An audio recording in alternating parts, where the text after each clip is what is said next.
মই বিমল বৰাক ধন্যবাদ জ্ঞাপন কৰিছোঁ আপোনালোকৰ মাধ্যমৰ জৰিয়তে।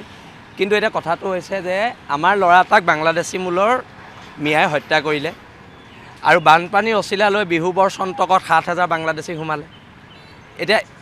এতিয়া চৰকাৰ বাহাদুৰক আমি কৈ দিছোঁ যে বাংলাদেশী খেদা আৰু পিতাটো বীৰ লাচিত থানা অসমৰ জাতীয় দায়িত্ব আৰু জাতীয় চৰিত্ৰত পৰে। আৰু কথা বতৰাবোৰ হৈছে যে এতিয়া ইহঁতৰ বিৰুদ্ধে একশ্যন আৰম্ভ হ'ব, হয় প্ৰশাসনে কৰক নহ'লে আমি কৰিম। ৮৫৫টা ল'ৰা শ্বহীদ হৈছেতো ইহঁতক খেদিবলৈ গৈ, আৰু ইহঁতৰ বিৰুদ্ধে এতিয়া প্ৰতিবাদ হ'ব আৰু তীব্ৰ যুদ্ধ হ'ব। বীৰ লাচিত সেনাই MJক জাতীয় শ্বহীদ, আমাৰ প্ৰথম শ্বহীদ আমি আখ্যা দিছোঁ, আৰু শ্বহীদৰ তেজৰ মূল্য অথলে যাবলৈ দিয়া নহ'ব, যিকোনো পৰ্যায়ত যুদ্ধ হ'ব। বাইকখন ইয়াত আছে, তাক য'ত উদ্ধাৰ কৰা হৈছে মিনিমাম ৮০ ফুট দূৰত।